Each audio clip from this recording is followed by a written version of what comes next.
मनुष्य जन्म पाते ही वो जो जो कर्म करता है वो सात्विक, राजस, तामस या फिर अनिष्ट, इष्ट या मिश्रित इन तीनों प्रकार की होती है। उसके परिणाम स्वरूप प्राप्त फल के बारे में ये कहा गया है, अनिष्ट मिष्ट मिश्रित त्रिविध कर्मण फलम भवत्य त्यागिना प्रत्यह न तु सन्यासीन कुचिता। यानी कि इंसान द्वारा किए गए अच्छे और बुरे दोनों कर्मों का फल उसे मृत्यु पश्चात प्राप्त हो जाता है। प्राप्त कर वो अगले जन्म में उसके अच्छे बुरे बुरे कर्म को उसे भुगतना पड़ता है। लेकिन अपने कर्मों में लिप्त न होने वाले सन्यासी यानी योगी जनों को कर्म के प्रति निष्काम भाव के उस वजह से उसके परिणाम स्वरूप प्राप्त होने वाले फलों से वो मुक्त हो जाते हैं। इस वजह से कर्माचरण करते हुए कौन से कर्म अच्छे हैं और कौन सी कर्म बुरे हैं, इस बारे में मानव के मन में सदा ही संदेह पैदा हो जाता है। इसलिए गीता में भगवंत उपदेश करते हैं, सो स्व कर्मण्य विरतः स सिद्धि लभते नरः सो कर्म निरतः सिद्धि यथा विन्दति तृष्णुना।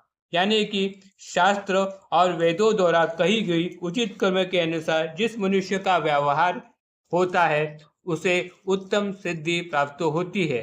सिद्धि यानी सांसारिक लाभ, मन शांति तथा मृत्यु पश्चात मोक्ष की प्राप्ति होना। लेकिन ये तभी संभव है जब मानव द्वारा यथा योग्य कर्म का आचरण हो। श्री रामदास स्वामी कहते हैं, जाने जो सधर्म तब गढ़े सुकर्म। यह सुकर्म तथा उचित कर्म का ज्ञान हमें गुरु द्वारा प्राप्त होता है। बाबा अपने भक्तों के व्यावहारिक बर्ताव पर लक्ष्य पूर्वक नजर रखते थे। जब भक्तों द्वारा कोई दुर्व्यवहार हो तो उसकी निर्भसना तो वो करते ही थे, लेकिन उचित व्यवहार पर उसकी प्रशंसा करके उसे प्रोत्साहित किया बिना भी नहीं रहते थे। तड़कर नाम के एक साई के एक निष्ठावंत भक्त थे। उनकी पत्नी एक बार शिरडी में भोजन गृह में अन्न ग्रहण कर रही थी। तभी उसने एक भूखे कुत्ते और सुअर को रोटी का टुकड़ा जा डाला। यह उसका सहज भाव का वर्तन था। बाद में तो वो इस बात को भूल भी गई। बाद में जब वो बाबा के दर्शन करने गई तब बाबा ने उनसे कहा, ओ माँ, मैं आज भूखा था, तुमने मुझे खाना दिया, उसे ग्रहण करके मैं तुम्हारा तृप्त हो गया। ऐसे ही तुम नित्य बर्ताव रखो, अंतिम काल यही तुम्हारे काम में आएगा। भूखे हुए को पहले रोटी खिलाओ, जिससे तुम मेरे कृपा के पात्र बन जाओगे। इस बात को हमेशा अपने ध्यान में रखना।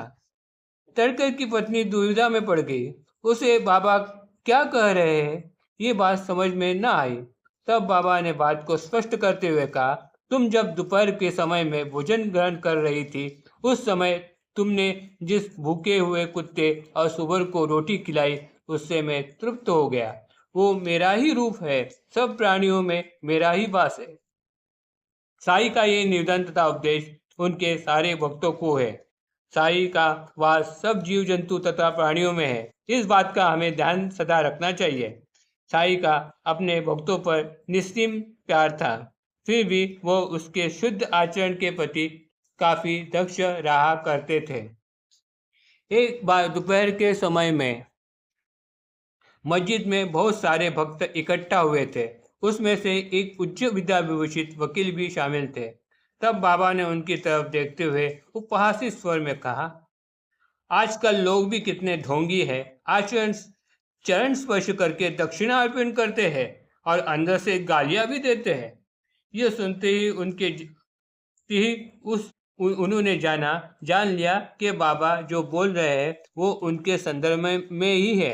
आगे जब वो दीक्षित के वाड़े में गए तब उन्होंने दीक्षित से कहा, बाबा का कहना मुझको ही इशारा था। हमारे मुंसब बीमारी की वजह से छुट्टी पे थे। वो साई के परम भक्त थे। उनकी बीमारी बिना दवा के सिर्फ साई कृपा से ठीक हो जाएगी, यह उनका सोचना बाकी सारे वकीलों को बेवकूफ़ी लगी। इस तरह हमने उनकी खिल्ली उड़ाई। इस तरह दूसरों की निंदा उपहास साई को रास न आया। उन्होंने मन ही मन बाबा से क्षमा मांग ली और आगे इस तरह का दुर्व्यवहार न करने की मन में ठान ली। यह घटना उस वकील के बारे में है, लेकिन हम सभी साईं भक्तों को सच्ची राह दिखाने वाली है। दाभोलकर उर्फ हेमंत पंत साईं के सच्चे भक्त थे। एक बार दोपहर के समय में अन्य भक्तों के साथ वो द्वारका माई में बाबा का चरण संवहन कर रहे थे। तब अचानक ही कोट जो पहने थे उनमें से कुछ चने के दाने जमीन पर गिर गए। बाकी भक्त जब इस बारे में उनसे पूछताछ करने लगे तब बाबा ने मजाक में ही कह दिया, अरे इसे तो अकेले ही खाने की आदत है, आज इतवार का बाजार का समय है तो ये चने रगड़ते हुए आ गए।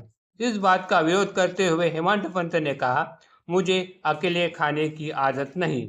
कोई भी चीज खाते हुए अगर कोई दूसरी व्यक्ति वहां पर मौजूद हो तो उसे दिए बगैर मैं खाता नहीं।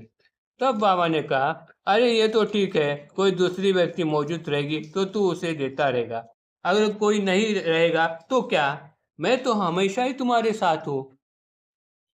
क्या तुम मेरा स्मरण करते हो? अपने पास कोई ना हो लेकिन सद्गुरु तो सदा ही हमारे साथ रहते हैं। इस बात का हमें ध्यान रखना चाहिए। Om Sai Ram. Please like and subscribe my channel.